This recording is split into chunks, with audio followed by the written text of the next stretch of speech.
Good morning and welcome to PATRIZIA. My name is Christoph Glaser and I'm the Chief Financial Officer of the company.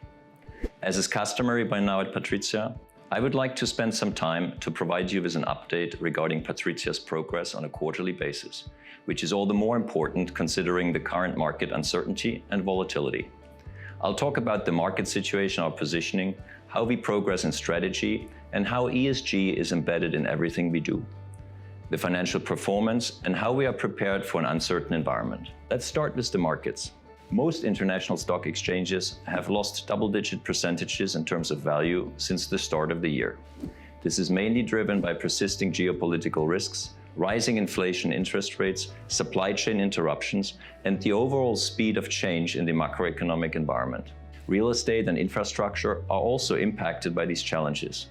But as a globally diversified real asset investment manager with an asset-light business model, PATRIZIA is less impacted than others and remains resilient. With our strong balance sheet and continued high levels of liquidity, we feel very well prepared to emerge even stronger from the current market conditions.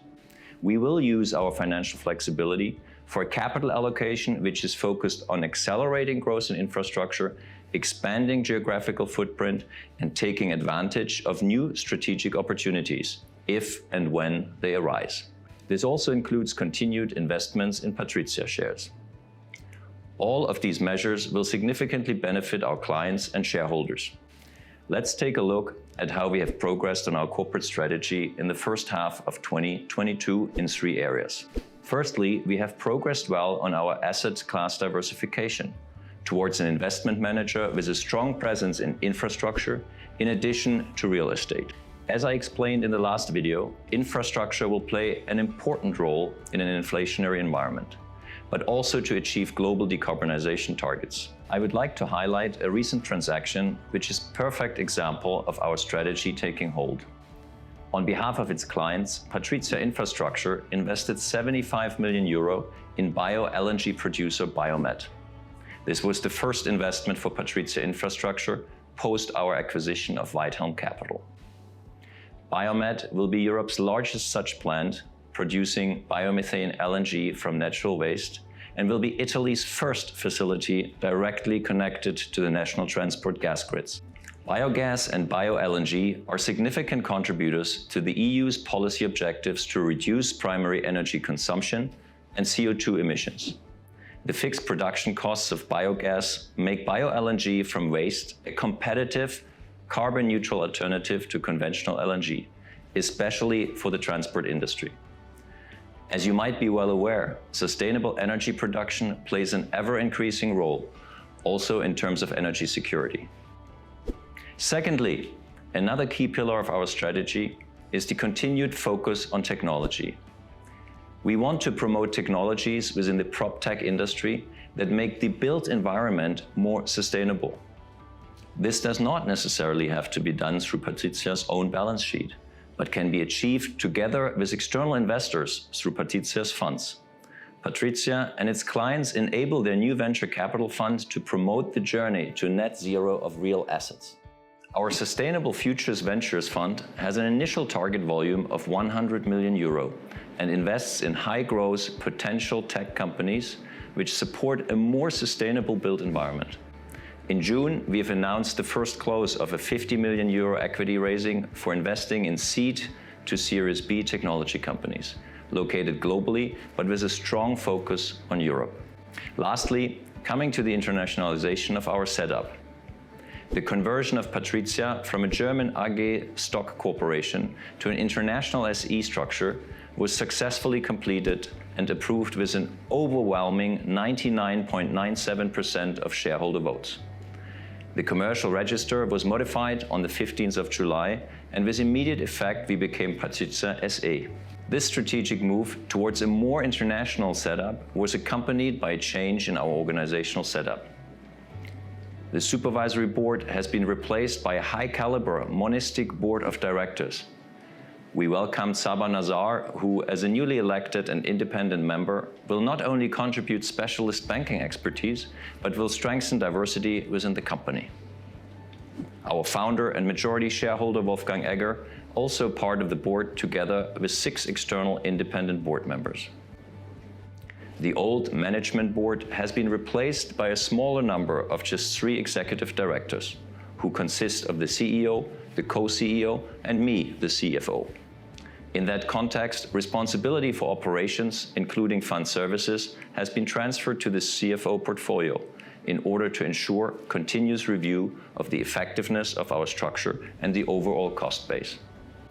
The executive directors will be members of the executive committee to ensure a closer alignment in the decision-making process. Due to its deep involvement in the day-to-day business, the executive committee will drive high operational standards of the company. The existing audit committee and nomination and remuneration committee will remain unchanged. Now let's move on to the financial results for the first 6 months of 2022. Despite market uncertainties, our results reflect our resilient business model and our continuously improving revenue mix. Assets under management continue to increase with double-digit growth, even in an adverse market environment. AUM are on track to reach our guidance range for the full year. Signed and closed transactions for our global clients came in strong during the first half of the year and at the same time showed reassuring growth rates compared to last year. Total service fee income showed resilience while recurring management fees improved further due to AUM growth, contributions from the former Whitehelm Capital business, and project management fee income. The increase in management fees largely compensated for the decrease in performance fees, and especially for transaction fees. Performance fees came in lower compared to last year, which is in line with our budget for this year. At the same time, the decline in transaction fees can be attributed to a sustained shift in favor of recurring management fees and an increasingly cautious investor sentiment. No surprise then that we currently see the real asset transaction market impacted by market uncertainties and volatility. However, we expect market players to return to the table gradually once price finding has been settled. Market activity is likely to pick up again then. We will continue to monitor the transaction markets, in particular in the period from September to November, which are usually the peak times of the year. Looking at all 3 revenue streams together, total service fee income was largely stable. That is a decent result given the current environment. Net sales revenues and co-investment income are already above our guidance for fiscal year 2022, judging by the first 6 months of the year. The increase in income mainly stems from the carefully planned and profitable disposal of one of the last remaining balance sheet properties in the UK in the first quarter. Looking at our cost base. Net operating expenses increased slightly, driven by one-off effects linked to other operating expenses in light of the Whitehelm Capital acquisition and specific restructuring activities, as well as investments aimed at product diversification towards infrastructure, a continued focus on technology, and further internationalization of the company. As explained, and as a result of all these trends and headwinds, EBITDA was slightly weaker year-on-year.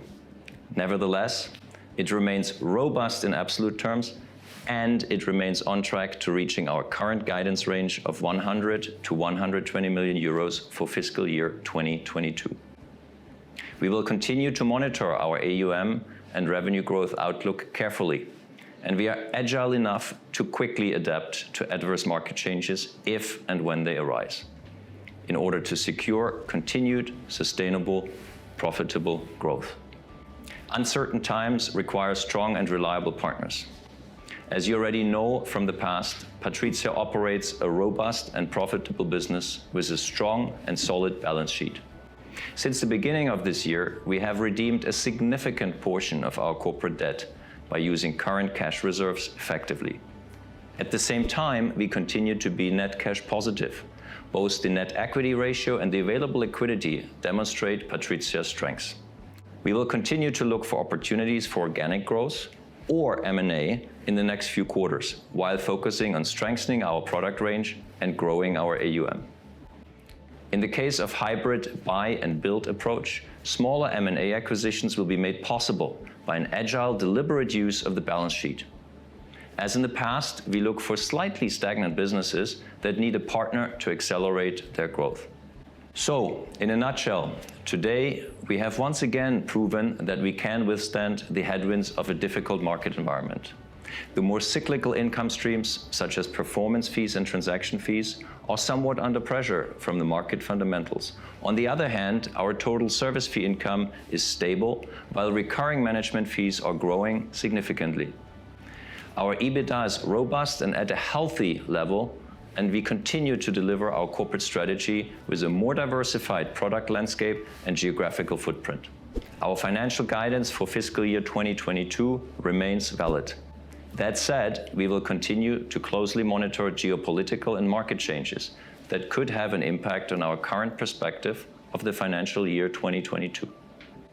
In challenging times, more than ever, trusted partners are needed who can identify opportunities, manage risks, and make value-add recommendations to clients.